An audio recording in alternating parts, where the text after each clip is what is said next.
hard part is I always try to tell myself on the day that we do the Torah service and have the oneg, I try to tell myself to make it shorter so I don't keep y'all all in suspense for as long as usual, and it never seems to work out that way. Sorry.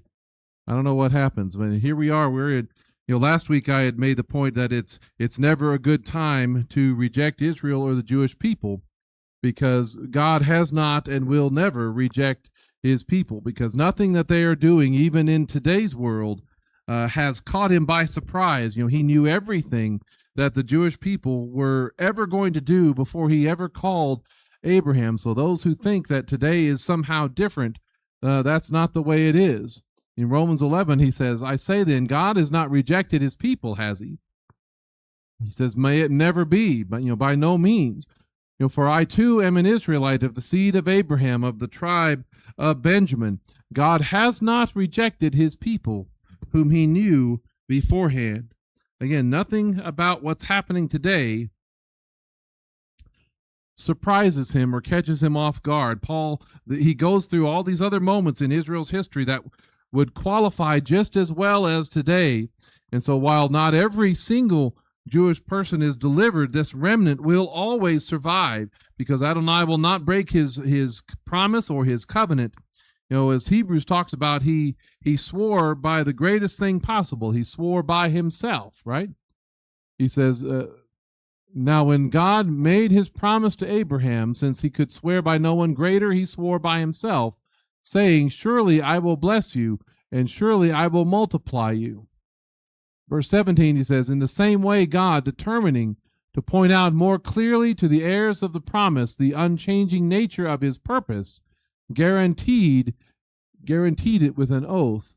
So by two unchanging things, in which it is impossible for God to lie. He is going to swear this oath by himself. He has sworn that he will bless. He has sworn that he will multiply.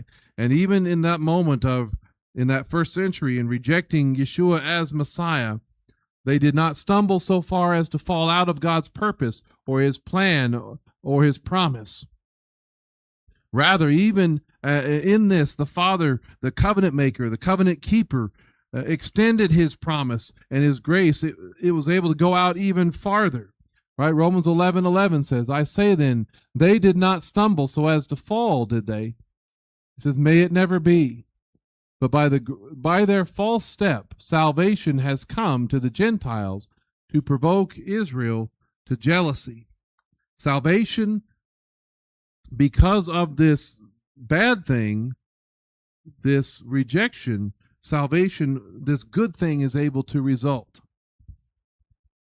Salvation has come to the Gentiles, which is great, which most of us are, that's what we're benefiting from still to this day. But he brings up at the end of that passage, he brings up this idea of jealousy again. This salvation coming to us has a purpose, right? He brings up that idea of jealousy. A few weeks ago, Paul referred to, that prophecy about jealousy, how Israel first made God jealous by going after other gods, by their idolatry. Exodus 34, he says, for you are to bow down to no other God, because Adonai is jealous for his name. He is a jealous God. He is jealous for them. But because they did go on and commit adultery, spiritual adultery, they did commit idolatry, it says in response, God will make Israel jealous by other nations, other peoples that don't have the Torah, jealous by those who are excluded from the commonwealth of Israel, who are jealous by those who are strangers to the covenants of promise, jealous by a people who, apart from God, have no hope, have no future, no expectation of redemption or the kingdom.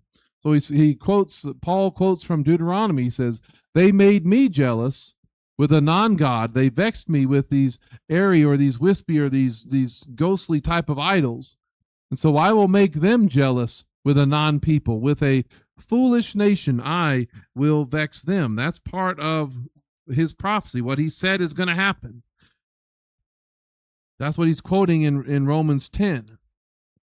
But, if Israel was faithful to Adonai, if Israel was faithful to its mission to be the light to the nations, then this jealousy stuff would never really be necessary.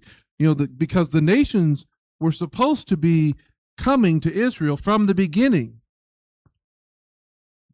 because of Israel's faithfulness to Adonai through their keeping of the Torah. That's how the nations were supposed to come. That's how that harvest was supposed to take place, because eventually this is going to introduce all nations to Messiah.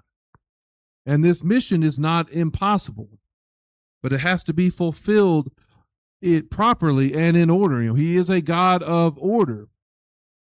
So we get to this. I showed y'all this last time. When you talk about Israel's mission to the nation, this is from a couple of weeks ago. I'm going to try to run through these quickly.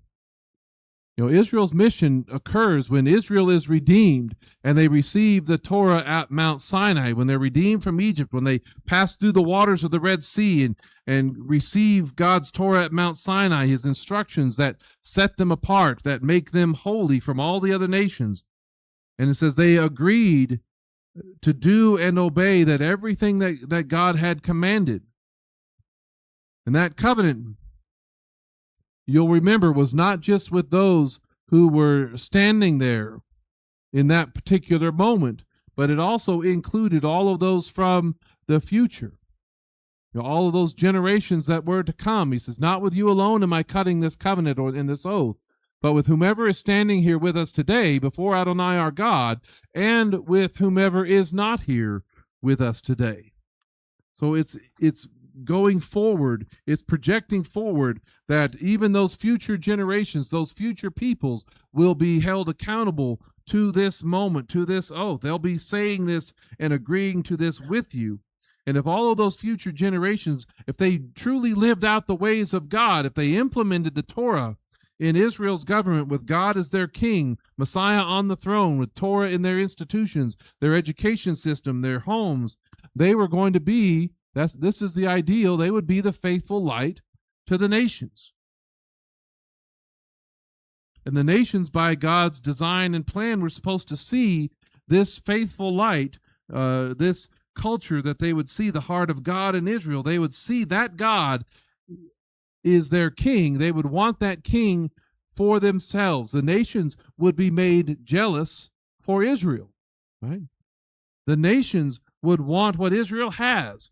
The nations, not just their Torah, but the God who gave it to them. So that third step is, if everything is going the way it's supposed to, the faithful light to the nations would then see and become jealous for God and Torah for themselves. Right? Deuteronomy 4 talks about that. It says, see, just as Adonai my God commanded me, I have taught you statutes and ordinances to do in the land that you are about to enter to possess. You must keep and do them, for it is your wisdom and understanding in the eyes of the peoples, in the eyes of the peoples around them, the nations around them. They're going to see, by keeping my law, by keeping my Torah, how much better you are, how much better your life is. Wisdom and understanding. They will hear all these statutes and say, surely this great nation is a wise and understanding people.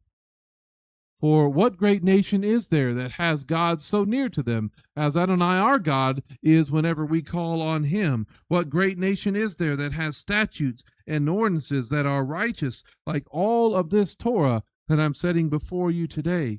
The nations, the peoples around them are going to see that, and they're going to want it. They're going to want to be a part of it, so much so that they will want God and Messiah as their king. Like what happens with Rahab, like Uriah with Ruth the Moabitess. Ruth was saying, for where you go, I will go. Where you stay, I will stay. Your people will be my people, and your God, my God. All of that is that language of, I want whatever it is you have. And these are people that are not just passing through. They were not just aliens and strangers in the land. They were the sojourners who had chosen to remain with Israel, to take hold of them and live with them as them. They pitched their tent with Israel and taken on their way of life, taken on their culture, taken on their belief in their God.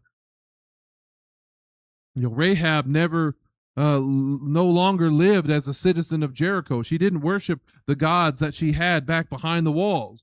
Ruth no longer believed in the gods of Moab, but followed after the God of Israel, followed Naomi's guidance as a good Israelite woman. Uriah had a new king and served him in battle against all of Israel's enemies. And Gentiles like that, and sometimes by decree of the king, sometimes by declaration of faith, sometimes in marriage, were agreeing to be a part of this people, agreeing to the covenant of Israel as if they were also there, standing there that day, saying, yeah, everything that he says, everything Adonai says, we will agree and do. Gentiles are joining Israel, and they're pledging their loyalty. I hope y'all can see that. I couldn't make it bigger.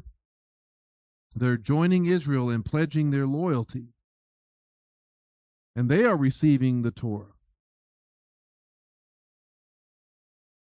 They are receiving that way of life. And the Jewish people, as their mission, then take those that have joined with them. They are then to show them and teach them that way of life, integrate them into the community and the fellowship. That's how the mission and calling is supposed to go. That's how the Torah will go forth from Jerusalem. That's what this phrase up here that we did during the Torah service. Ki mitzion tetzei Torah udvar ADONAI mi Yerushalayim. For from Zion shall go forth the Torah and the word of the Lord from Jerusalem. Unfortunately, this cycle, this system, this mission doesn't go as planned all the time. Right? It breaks down. And the problem comes in that not everybody has accepted this mission. Not everyone, even in Israel, really believes. They don't really have faith. They are opposing God's purpose and plan. They're rejecting the mission that God has for them. So as it starts the same way, where Israel is redeemed and receives the Torah at Mount Sinai, that breakdown also happens quickly because Israel consistently breaks the covenant, don't they? They don't keep the Torah. I mean, it didn't take long for them to get to the point of worshiping the golden calf. They allow the high places to flourish. They ask for a king so they could be, not so that the nations can be like them, but so that they can be like all of the other nations. They worship the other nations' gods and they embrace those other things. So in many respects, right here, rather than being a light to the nations, that light doesn't shine as bright. It's broken. It's a flickering light. And so it's not going to be as effective. And so instead of being holy and set apart, they start to look more and more like the nations. And the nations are not drawn to it the way they should be. They're not really as interested. Israel is not that different. Why would they need to change anything? What change what they're doing to do what Israel is doing if Israel is not holy and set apart, if they're not living by the wisdom and understanding that God promised them, if Israel is taking on the ways of the nations and the gods of the nations, if Israel is celebrating Baal and Ashtoreth and all of their holy days, why would they need that? If like Jeroboam in 1 Kings 12, everything about them changes. They change the city of worship away from Jerusalem, the priesthood to just anybody who wants to serve, the feast days into a mockery of God. The nations don't want God or Torah in that scenario, and so they don't really want God to be their king. They don't really want Messiah to be their king. Why would they want God at all? How would they even know about Messiah if Israel is keeping the Torah and only wanting it for themselves? Who would tell the nations about Messiah if Israel doesn't believe Gentiles have a place in the world to come? We've talked about that with the Shammai and that whole debate. So instead, the nations don't really join. The Gentiles don't join to the extent that they should be. That harvest is not as great. They don't pledge their loyalty. And so they instead continue to be the enemy and fight against you, conquer you, exile you. Whereas Israel should be making the nations jealous for Adonai, instead, they are making God jealous for them. And he will in turn use the nations to make Israel jealous for him. So this is the prophecy of jealousy part 2 in talking about the Gentiles. See, in starting that conversation about the Gentiles, Paul says that important phrase to both, that both need to keep in mind, if they're not going to move forward together as the synagogue of Rome, they need to keep in mind this prophecy about what he says he is going to do. He is acknowledging from that Romans 11 passage that Israel has stumbled, but not so far as to be rejected from God's plan, and reminding the Gentiles that if the Jewish people, if they hadn't stumbled in that exact time, then the door of an opportunity of salvation would never have opened to them. Right? He says that in verse 11, I say then, they did not stumble so as to fall, did they? May it never be. But by their false step, again, that bad thing that has happened, salvation has come to the Gentiles. He has worked this bad thing together for the good. By their false step, salvation has come to the Gentiles to provoke Israel to jealousy. Without that stumble, God's judgment and wrath was all the Gentiles could expect. We were without hope, without God, but he makes this important point. Now that salvation has come to the Gentiles, what are we supposed to do with it? We're supposed to take that faith that he has extended to us, that grace that he has extended to us, the Messiah that he has extended to us, and provoke Israel to jealousy with it. Because we have that prophesied mission just like the Israelites.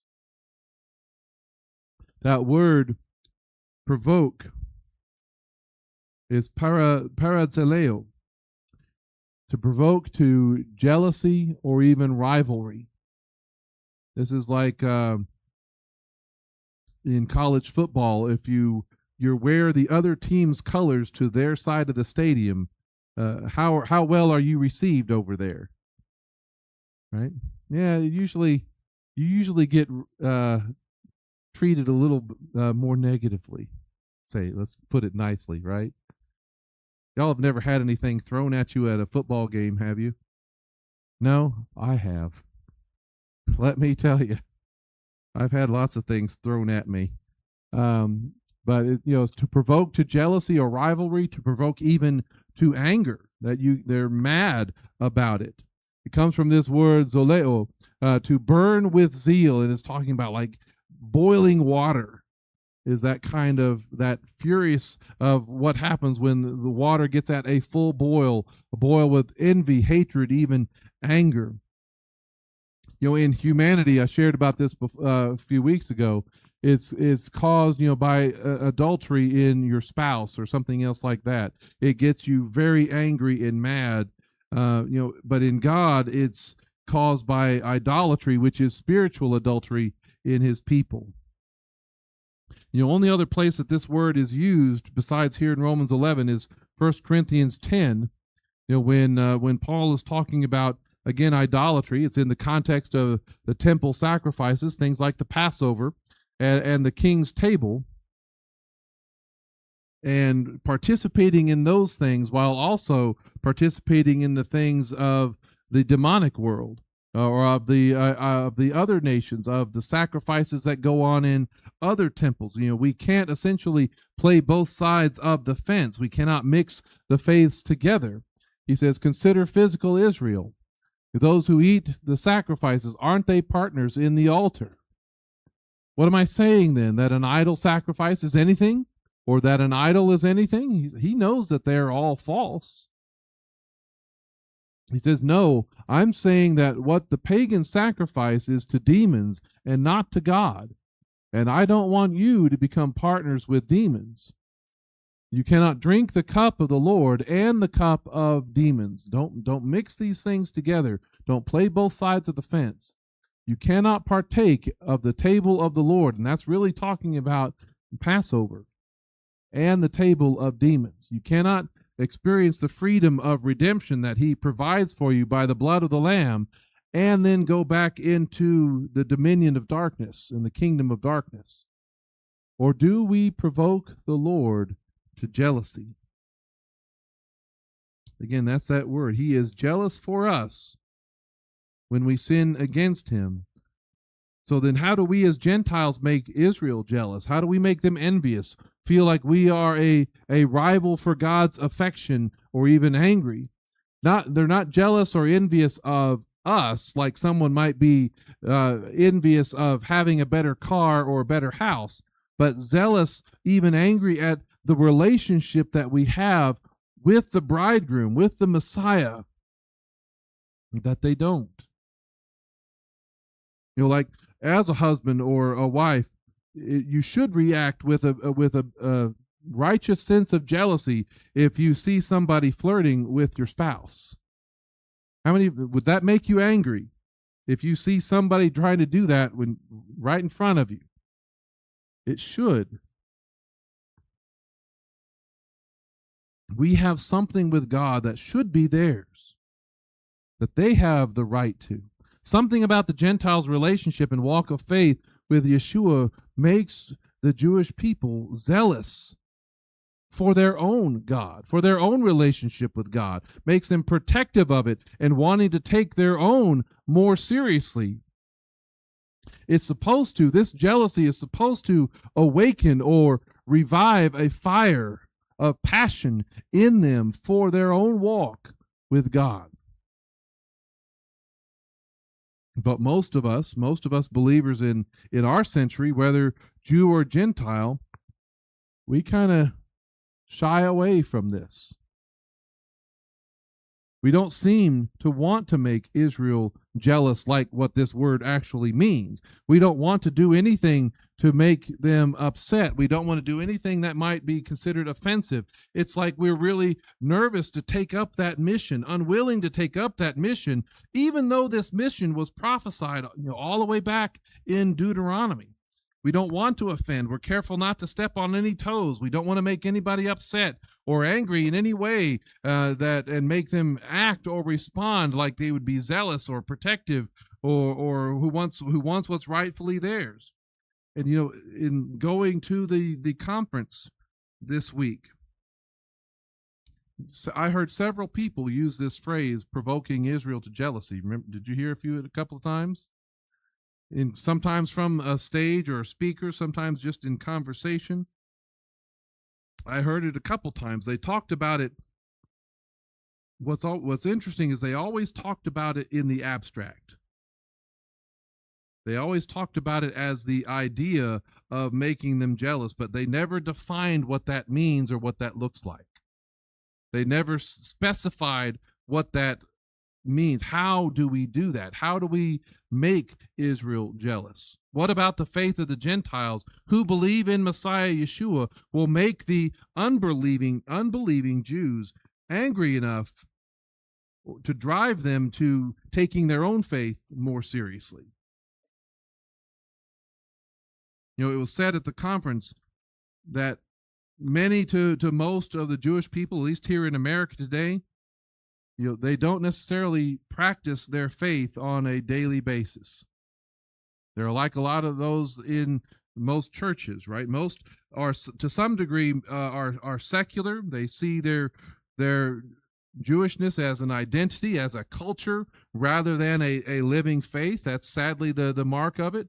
They don't read the Torah. They don't read the Talmud or other texts on a regular basis. Sabbath, going to synagogue on Shabbat might be once in a while, but ham, shrimp, and oysters, sure, they're still on the menu for many. Most won't wear the kippah every day. We have this again in the Gentile and the traditional church. We have what's known as C&E Christians. Y'all know what those are? What is it? Christmas and Easter. Those who show up just on those days, but the rest of the year, they're never there. Right? So many Jewish people only show up for Judaism on their days, like, want to guess what they are? Yom Kippur, Passover, Hanukkah, and Purim, a lot of times, are the ones that they'll show up for.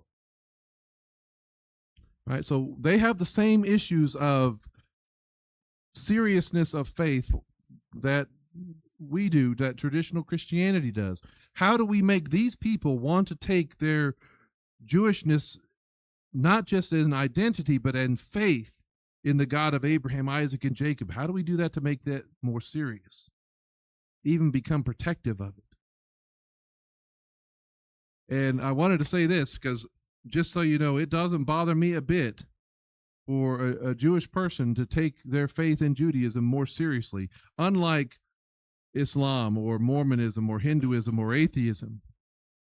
People taking those things more seriously are moving further and further away from Messiah. One in particular, if it's taken more seriously, the more seriously they take it, the more seriously they want to kill me or blow something up. And y'all probably know which one I'm talking about, right? Without even having to say, because that's how obvious it is. When the followers of this certain religion begin to take it more seriously or become more devout, when they read their sacred texts more often, follow their examples of their religious leaders or even their founding prophet, they're increasingly willing or likely to kill and commit acts of terrorism. By definition, that's not a religion of peace. And that's why we heard Charlie Kirk say before his death that is not compatible with Western civilization. But I don't really worry about that when I hear a Jewish person taking their faith more seriously.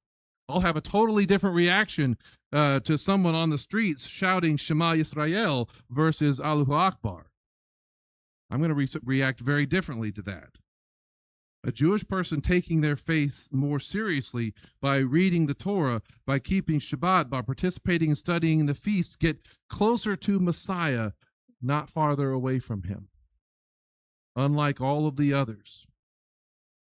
After all, as Yeshua talked about in John 5, if you believed Moses, if you really believed in the faith that he lays out and that he spells out in the scriptures, if you really believed Moses, you would believe in me. You would believe in Messiah because he wrote about Messiah.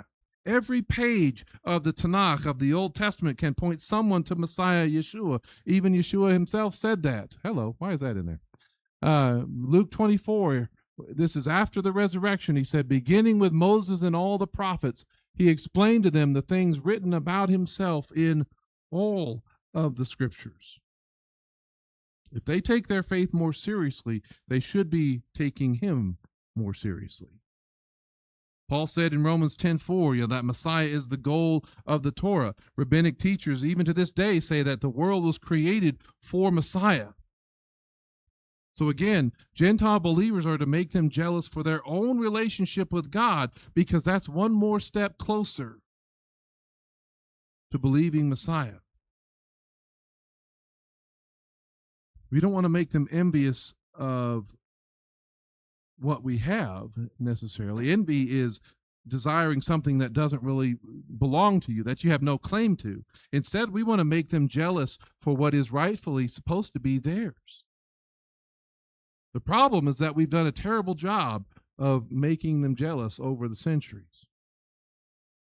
Because church history is replete with examples of how not to do this, of how not to make Israel jealous.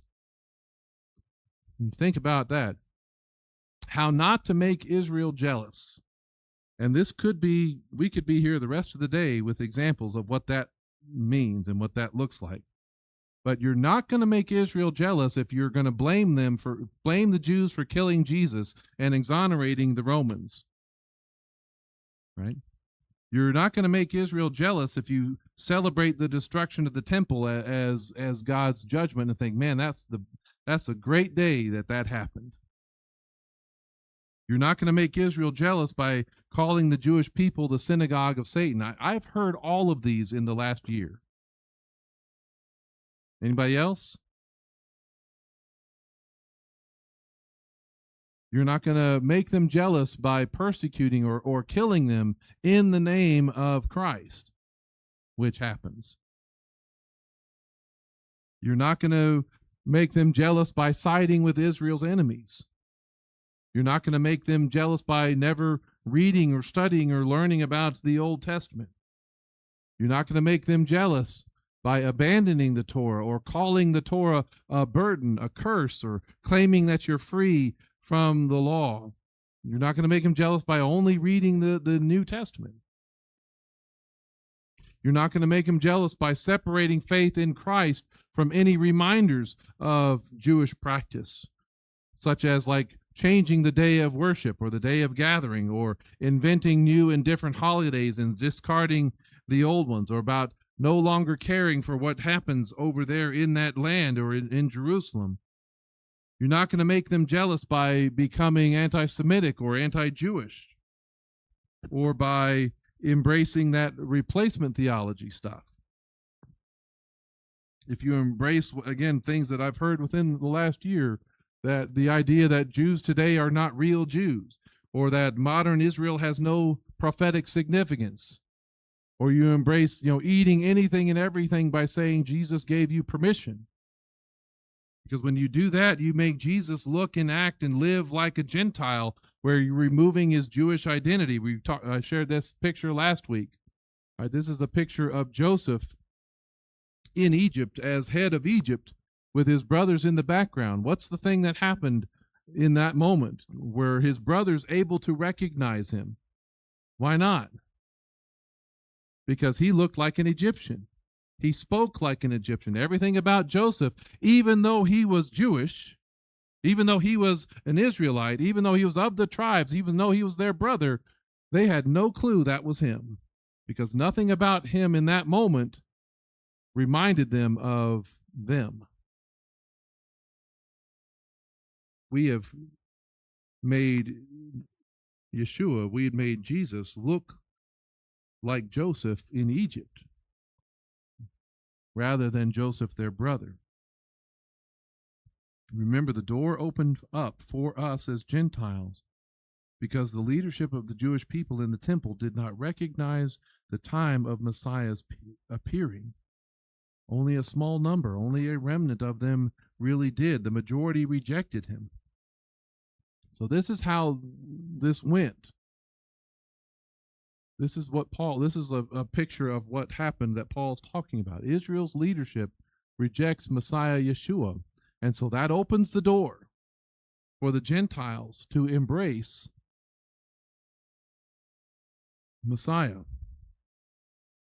But this is where the breakdown in our mission as Gentiles to the Jewish people takes place. And when we do this, what comes next?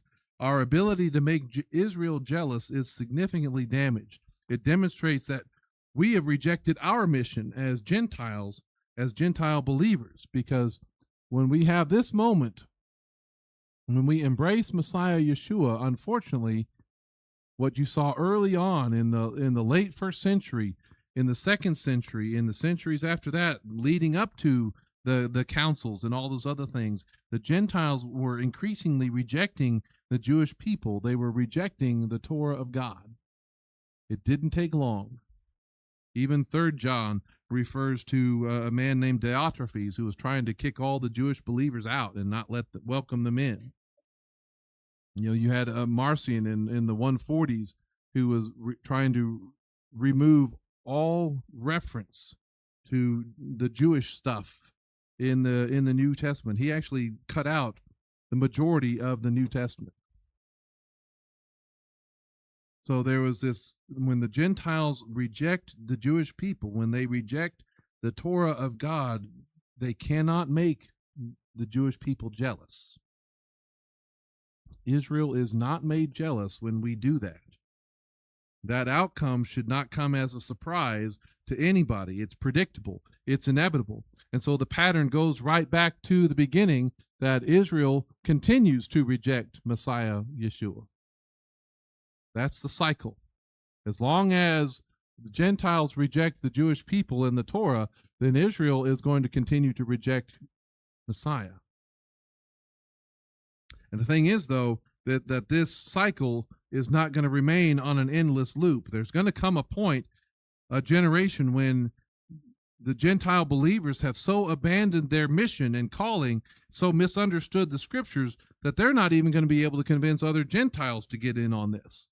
So at some point, the Gentiles are going to stop believing too. And there's some good indication that we've been in this stage for quite a while. Some indication of change is happening among some of the younger generation, and that's good. More, church attendance is actually increasing, especially among younger men. But if they don't take up the mission to make Israel jealous, if they continue to reject Israel and the Jewish people, it's going to be very short-lived. So how do we make Israel jealous? What about our faith in Messiah pushes them to that kind of desire for what is really rightfully theirs? Usually if you hear anything about it, how to make Israel jealous, it's usually something safe. Make sure you know the scriptures yourself. You can have conversations with Jewish people on the scriptures, and that's a good thing. There's nothing wrong with that. Because I don't know, do Jewish people like arguing and talking about the scriptures? Just a little bit? Yeah. So you can do that, sure. And you can pray with passion. There's something important about prayer. There's so many times I've had people say and say, how did you learn how to pray? Without having it just like a memorized statement, although those things are powerful too. Don't get me wrong. But even just praying through the scriptures is part of that. You can make them jealous with that life of joy that we have, that the assurance that we have, that peace that we have in the midst of the storm. You can make them jealous by the love of Israel and love of the people. All of those are good, but none of these really require Gentile believers to do anything different in their own lives than what they already are doing. There's no change necessary. Which is where most people, even at the MJAA conference, seem to want to keep the conversation about jealousy. Keep it on things like this. Keep everyone in their camps as they exist today, so no one gets really mad. Nobody gets that upset. Nobody gets mad at the messenger. Jews won't get mad at us, and neither will traditional Christianity get mad at us. We'll keep everybody kind of calm and satisfied. But again, problem is these don't really stir up the kind of jealousy or righteous anger of the word that Paul is using. Are you ever going to hear a complaint saying, "How dare you be so joyful all the time? Oh, that just makes me mad." Maybe if we do know the scriptures better, especially the Old Testament, especially how they reveal Messiah, but what are the Jewish people supposed to see in us that's supposed to be provocative and upsetting that even drives them back to their own faith? I guarantee you it's not Christmas trees, Easter bunnies, or ham sandwiches. That's not going to make them jealous for their faith. It's not the stuff that you see in so many congregations, the slain in the spirit stuff, or the send in your money so I can buy a new private jet. That's not going to make them jealous for their faith. It's not saying, like I've seen online and such like that, it's not saying Christ is king, you dirty Jew, as if that's going to win people over. That seems to be a common online strategy for evangelism today. And as I said last week, Yeshua is not going to be returning for an anti-Semitic bride. But how do you make Israel jealous? For one, you don't throw out the commandments of God, right? But you keep them. You live them.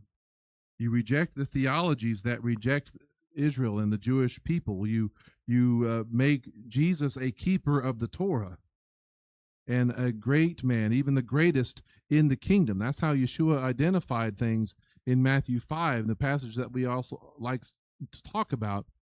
Is therefore whoever breaks one of the least of these commandments and teaches others the same shall be called least in the kingdom of heaven. By telling everybody, by us as Gentiles, saying that, hey, Jesus gives me permission so I don't have to worry about any of that stuff anymore. We've just made him the least in the kingdom. But instead, whoever keeps and teaches them like he does, this one shall be called great in the kingdom of heaven. He's supposed to be great, and we have made him the least. So it's important for us to essentially reinstate the Jewishness of Yeshua and the Jewishness of the requirements that he has for his disciples. Do things like where you define and identify food by Scripture and not just what you like or what tastes good. Lots of things taste good that can kill you, right?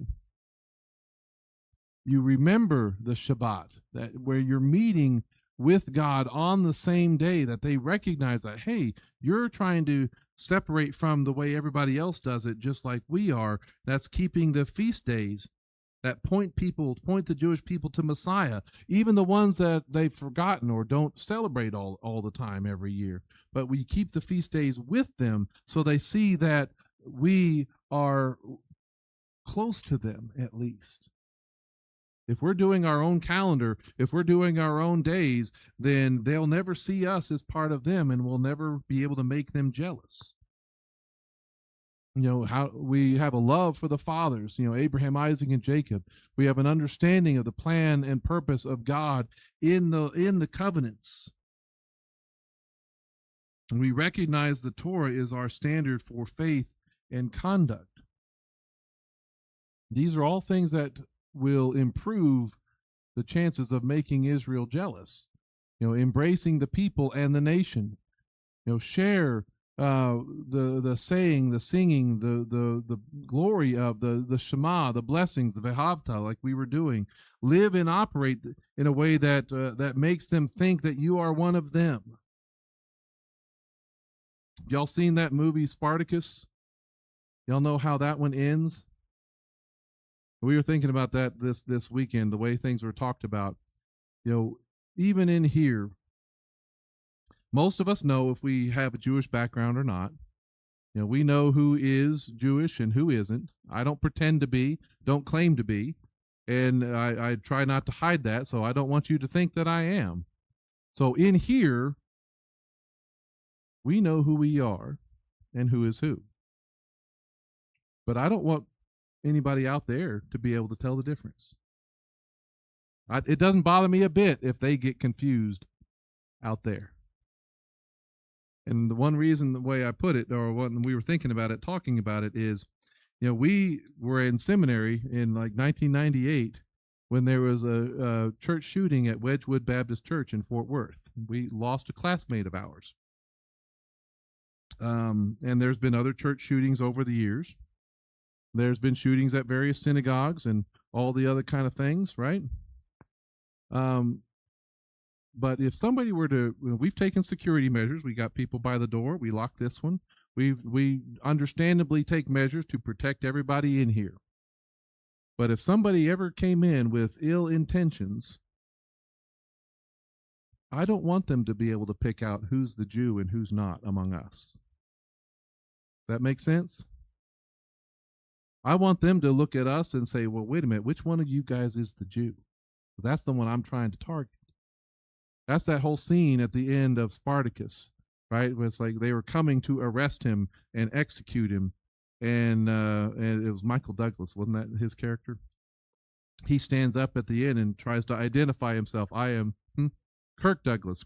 Michael Douglas is the son. Kirk Douglas. He stands up to admit it. I am him.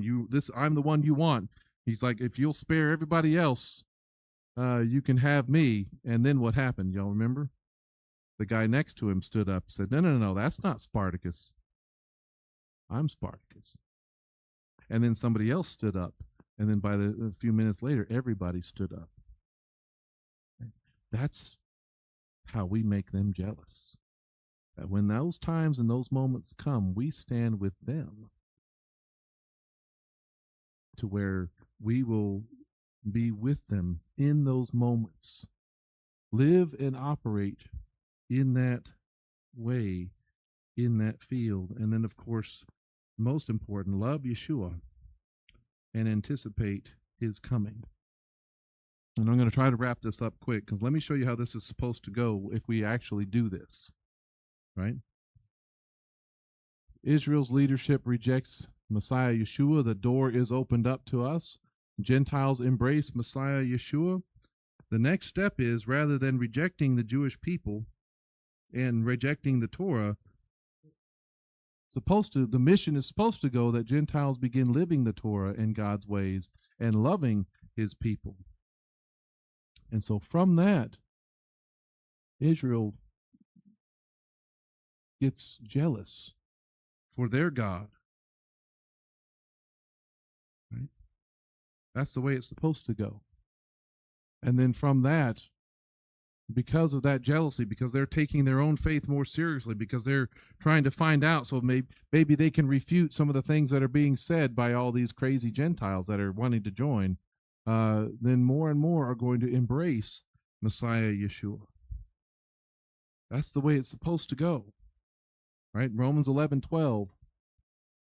If their transgression leads to riches for the world, I mean, we have greatly benefited from the transgression, and their loss, riches for the Gentiles, then when we see them truly embracing him, then how much more richness, how much more wonder, how much more good things is it going to be when they begin to embrace Yeshua as Messiah, and he is pleading for the Gentiles in this congregation, this synagogue of Rome, to figure this out and embrace it, so that they will be strengthened as a people to embrace their mission to the Jewish people, so that Yeshua can be exalted and the kingdom can come more quickly. So how much more their fullness in verse 12.